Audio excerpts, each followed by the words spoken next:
what good it does for flowers. I feel really bad about that. I usually let them out, but I gotta do my show, so whatever. So anyway, like I was saying, so Trump canceling federal raises for federal employees, the measly 2% that they were supposed to get, by the way, and then not hearing anything about it from the neoliberal establishment lets us know one thing that we've always known. It's not Dems versus Republicans. It's not conservative versus liberals. It's not neoliberals versus neocons. They're all playing for one big team. And unfortunately, it is not on our team. And the dollar sign is their mascot, no matter what they say. So I want to read to you this article from the New York Times. President Donald Trump is canceling pay raises due in January for most civilian federal employees. He informed Congress on Thursday, citing budget constraints. Hey, y'all. He's citing budget constraints. He's citing budget constraints after he approved a $700 billion military budget. Nothing to see here, folks. Just business as usual, right? Can't complain. But let's continue. But the workers still could see a slightly smaller boost in their pay under a proposal lawmakers are considering. We'll see how that goes. Trump said he was nixing the magnanimous 2.1%. 2.1%. Wow. I can't even believe that they were even going to consider giving such just a benevolent raise in that's just so sweet of them. The fact that we're even going to consider 2%, I might be able to open up an HD 4K Netflix account with a 2% federal raise. I mean, the possibilities are endless. Really? So you already weren't going to give federal employees pretty much anything. That isn't even relative to inflation.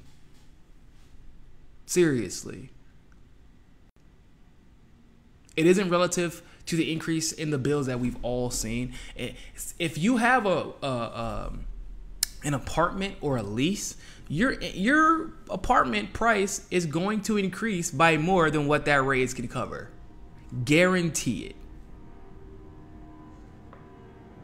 But hey. So, Trump said he was nixing the 2.1% across the board raise for most workers, as well as separate locality pay increases averaging 25.7%.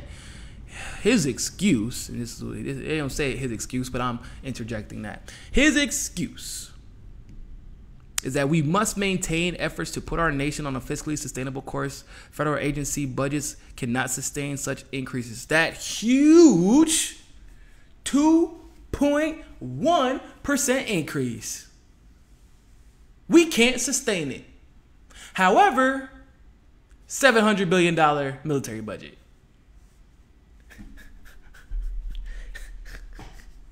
You can't make this shit up. He looked at you dead in your face. He said, hey, look, guys, I'm just trying to be fiscally conservative here.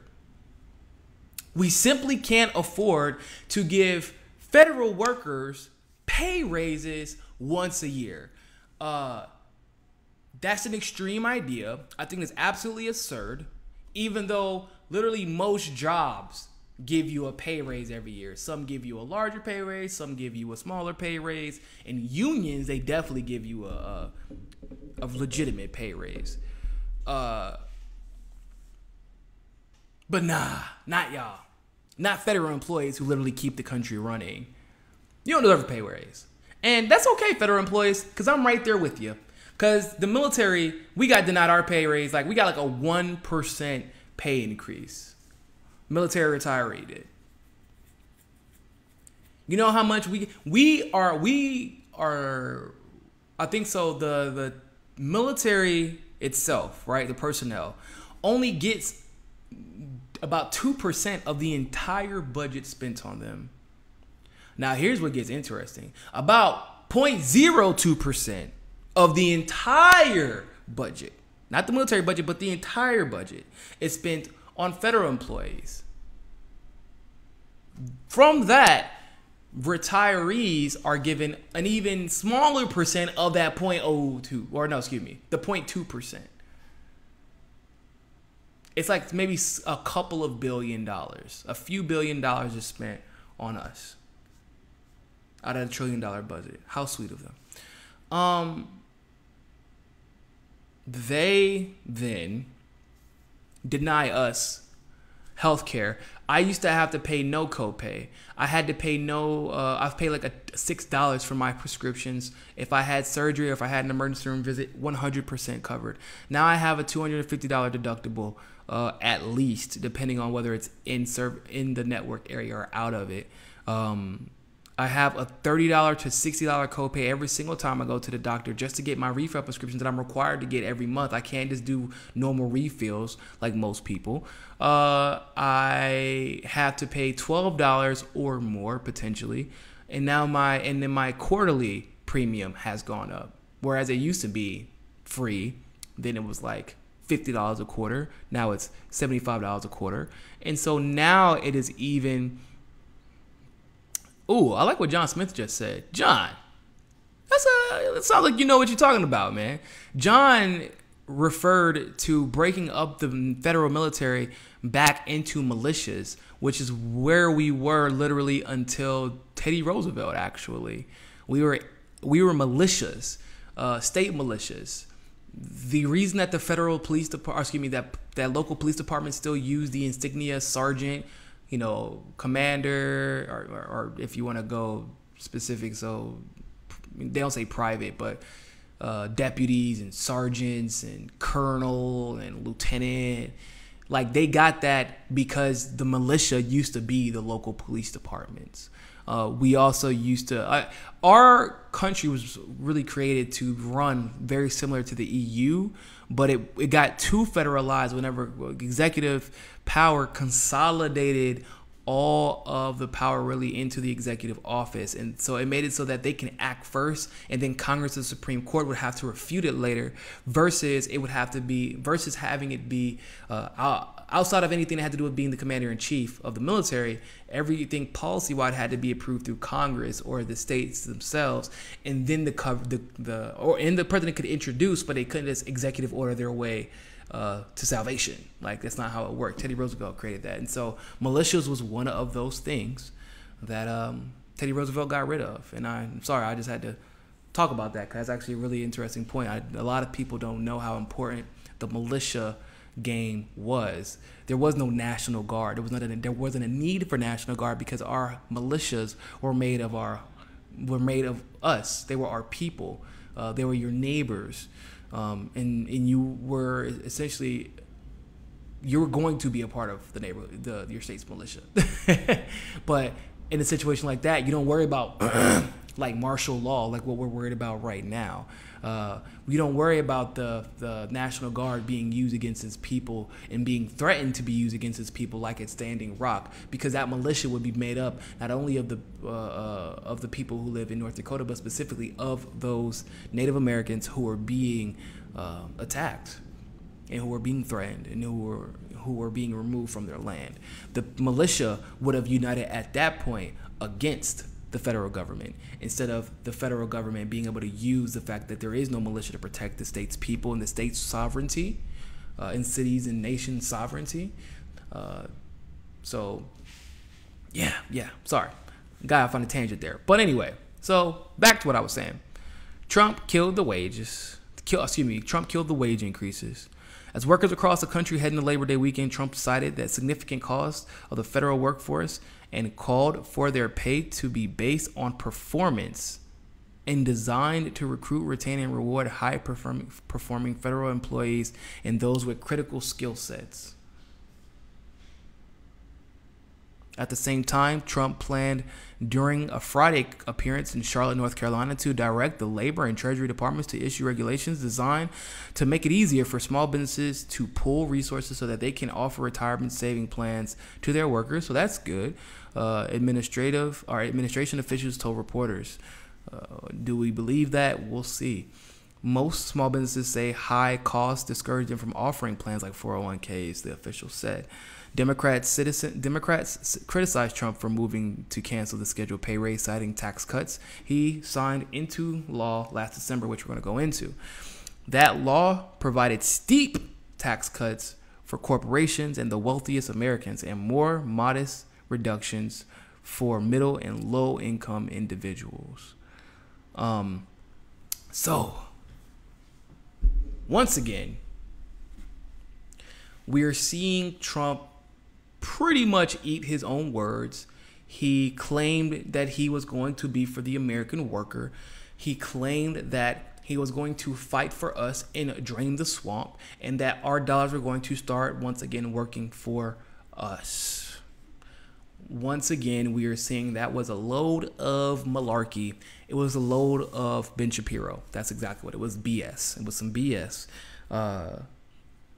Because he's not. And you know what's ironic? You know how Trump hates every single thing that Obama does. He undoes so many of Obama's policies, whether it be the good ones or the bad ones. Actually, he never undoes the bad ones. And that's actually what the point of this statement is.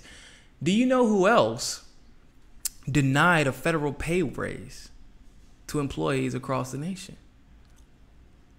I give you one guess. Thanks, Obama. Yes, it was not only Trump who's done this, but he's just, once again, taking pages out of the neoliberal handbook, because we know Trump isn't actually Republican, and actually mimicking a policy that Obama did first to deny a federal pay raise. So this just seems to be a little consistent issue that we're seeing within Donald Trump right now. I hope y'all are realizing this. And I hope, and this is for the Trump stands, you know, everybody for some reason feel like they have to advocate for people instead of policies. I feel like you're always going to be left disappointed if you advocate for people over policy. Because people are fallible, but policy, you can't, there's nothing to debate about a person's personality when it comes to the implementation of policy and what that implementation can or cannot achieve based off of the mechanisms. So this seems to be once again a pattern that we are seeing with Trump. He said that he was going to work for us. His tax cuts did not help us at all. The money went into the pockets of the millionaires and billionaires and the corporations.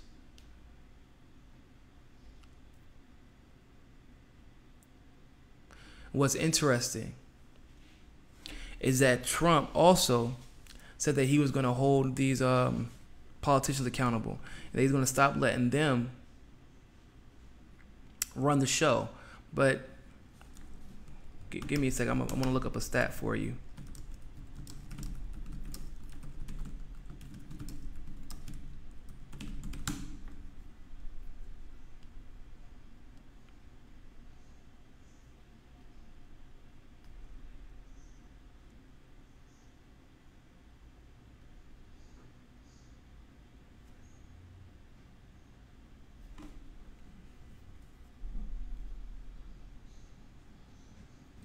So Congress got to increase their pay in 2010 by $20,000 a year.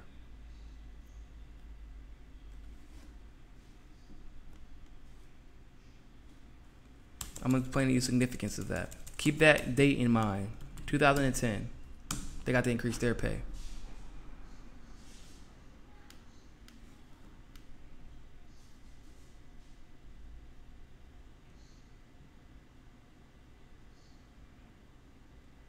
In 2009 and 2010, between that area, the Senate increased their pay.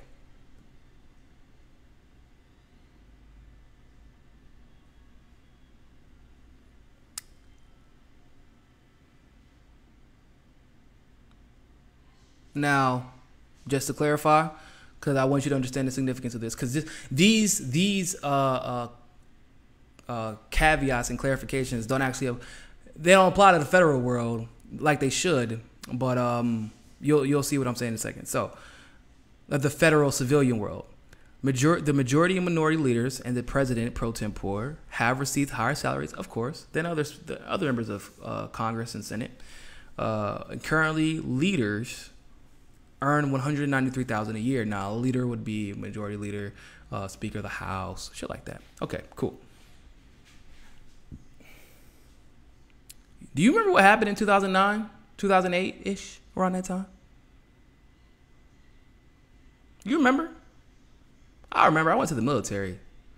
In fact, while I was in basic training, there was long lines outside the recruiting office because this little thing called a recession hit. You couldn't afford to pay your mortgage, remember? You were pretty much forced into the military, forced back into college.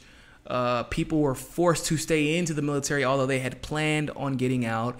You couldn't get a job. You still haven't been able to afford a house since that market crash. And it looks to me as if these people gave themselves a $20,000 pay raise.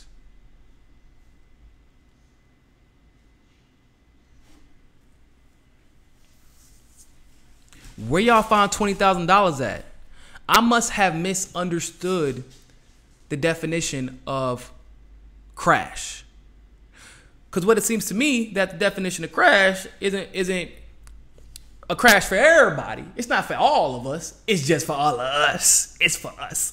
Our market crash, not their market.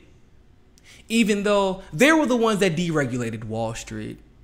Even though they were the ones that got paid by lobbyists to allow them to gamble. They were the ones, like in Florida, who literally created a ninja bill because you didn't even go to check the credit of the person before you approved a housing loan. It was called a ninja loan. I'm not even exaggerating. Our legislature did this. Our legislature turns around and gives them $20,000. They give themselves $20,000 pay increases. What special skill does it take to be a legislator? Because those Republicans, remember, they believe that working at McDonald's requires no special skills. And as a person who worked at McDonald's at 15 years old, I can tell you, the skills that you will learn and you will need going into the real world for the rest of your life, you will absolutely learn at McDonald's if you are good at your job and you actually take the job for what it is, which is interacting with people that you may not necessarily want to interact with, being on your feet all day, being able to multitask, listening to one person, putting in their order, taking money from another person while counting their change, giving it back, being polite, being cordial, remember what's going on in your headset, and then putting that into the computer.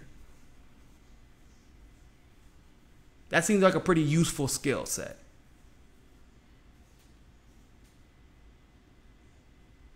But the Republicans are the ones that tell y'all fast food workers and retail workers who literally make the world go round, they have no special skill sets. That waiters and waitresses deserve $2, $3, $5 an hour, depending on what state that you're in, because they're getting tips, so it's okay.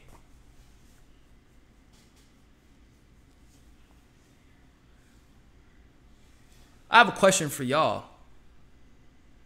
Are Republicans good at their job? Does it seem like they're very competent? Did it seem like they've acquired some special skill set that have made them master legislators?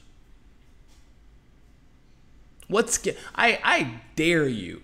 Tell me right now what special, unique skill set does it take to be a senator or a representative in the House?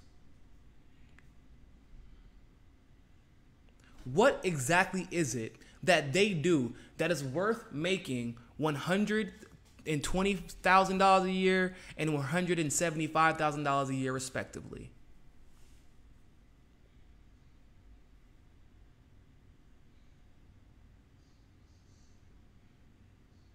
They have nothing. And yet, Republicans don't have a problem signing on with Democrats to give an artificial wage increase to themselves. A minimum that they make, that's what they call it. But they can tell you that your market dictates your pay raises. Trump can look you in your face and tell you, nah, man, we just don't got it. Well, why don't you got it? Is it because you just spent $700 billion on the military? Nah, totally unrelated events. That's just coincidence. We know that we might be going to war at some point. Probably, I know we are because, I mean, that's pretty much all we talk about every day in the war room. So, they can literally bail out the banks, people. They bailed out the banks. They bailed out the banks without punishing anybody. They punished one person. It was scapegoated.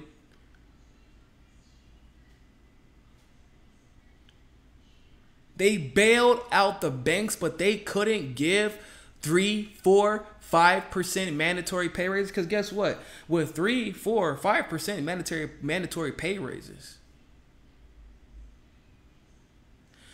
you probably, now this is just me. Now, okay, I gotta break this down because some people I think don't understand how. First of all, I don't know if y'all know what Labor Day is about. But Labor Day is about things like the minimum wage. The minimum wage was absolutely created so that not 2 people, but 1 person could work, make that wage, and support their entire nuclear family. That is what the minimum wage was created for. It is an utter lie to believe that it's always being perpetuated by conservatives that somehow, some way, the minimum wage just is dictated by the market. That is a lie. It has always been a lie. And here's what's even more interesting about that lie. In states like North Carolina, in the Charlotte municipality, and in St. Louis, Missouri, the Republicans actually fought so that municipalities could not increase their wages that they are increasing, ironically enough, because their markets are doing so well that it is actually mandating a wage increase in order for people to be able to afford to live in that area so their cities will continue to prosper and grow. The Republicans are actually stopping capitalism from taking place.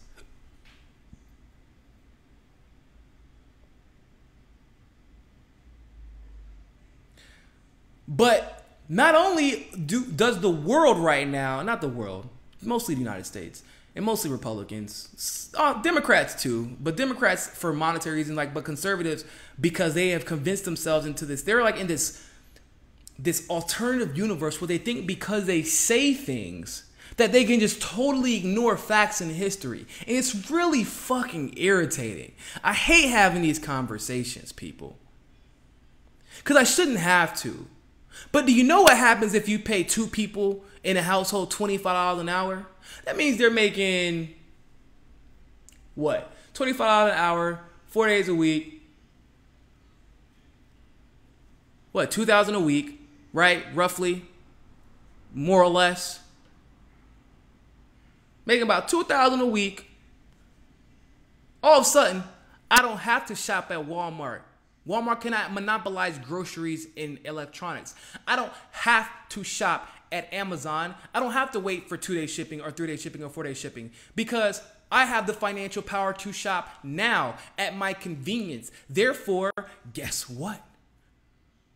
I'm going to be going to small businesses because they have what I need. I'm going to be going to small business grocery stores.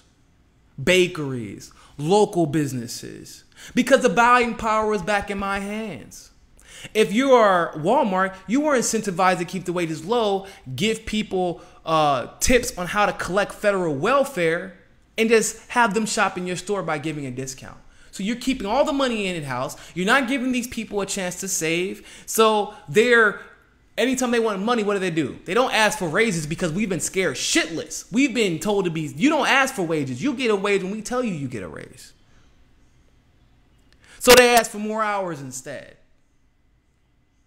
You become a slave to your workplace. You become a slave to the place where you consume, whether it's buying groceries, buying your electronics, et cetera, et cetera, et cetera.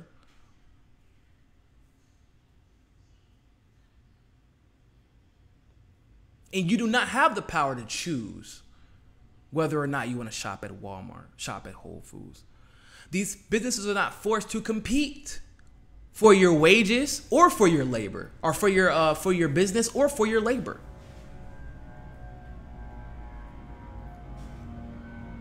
And so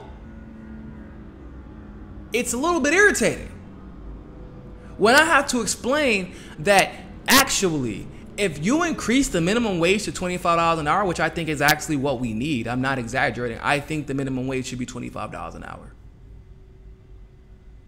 Oh my God, economic prosperity would be insane. Capitalism would actually be allowed to kick in. It would cause maybe a 10 to 15 cent inflation. But guess what? The inflation would probably be canceled out.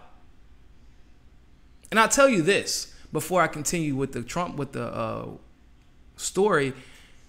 The president who will go down as the best president economically in history is the one that figures out how to not only slow down inflation, but how to actually create deflation, to incentivize deflation, to make our dollars work more and more and more in our favor.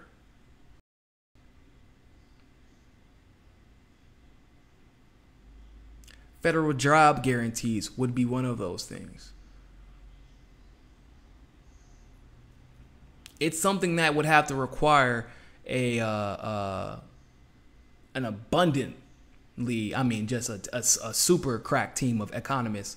Not like the fake economists that go to school and then they're taught scarcity is the reason things are expensive. That's a lie. That is literally a lie. Resources are not scarce. That is a lie. But if we can find the president who can cause temporary deflation over like a 10-year period, and then we can go back into normal inflation, hopefully a little bit less than what we know now, but normal inflation after a 10-year period of deflation, but making sure that our productivity matches our income like it always has throughout history until recently, we would be able to save this economy.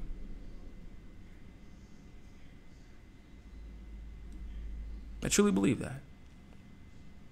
So, what's interesting to me, like I said, is that the Democrats haven't made a big hullabaloo about this. They haven't been standing up in arms.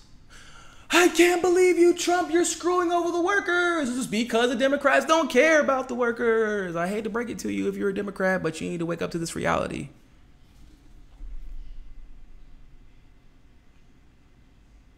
It sucks, but it's the truth. We need these raises. Federal employees are the backbone of this economy, are one of the backbones of this economy, but because there's not really a middle class anymore, and the federal employees, the little bit of middle class that we have is occupied by mostly federal and state employees. If you take their raises, if you take the regionality raises away, you are once again implementing another crippling blow policy-wise to our economy and facilitating a faster and more significant crash. And until you stop listening to these faux economists who have no idea what the hell they're talking about, these economists that are so experienced, They're so great at what they do.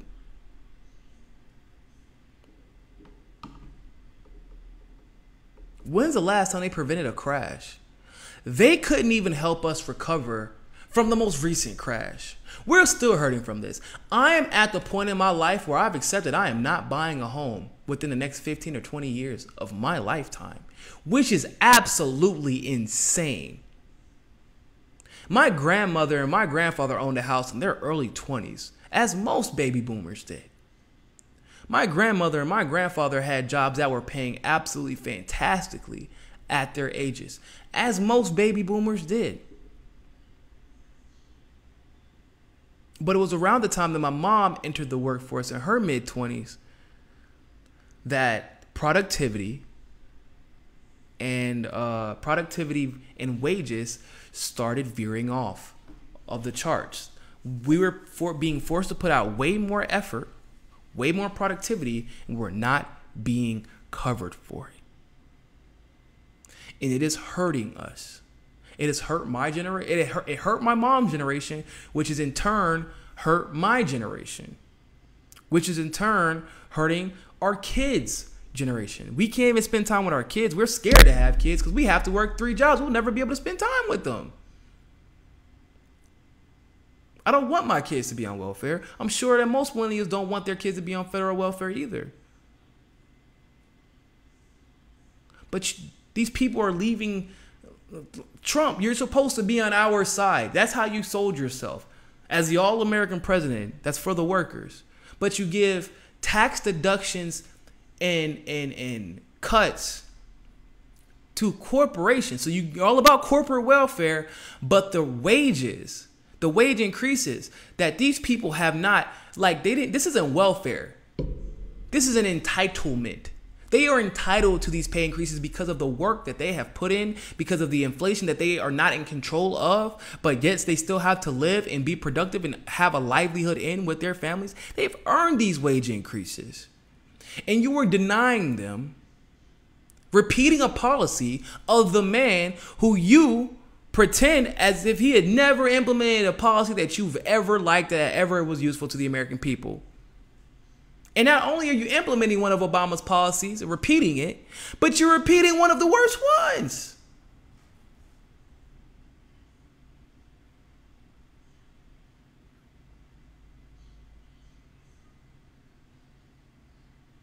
You're repeating one of the worst ones. Whose side are you on, man? I'm sorry, man. Y'all, you mega people. Like, I'm one of the, and anybody who watches this channel will tell you, I am one who will give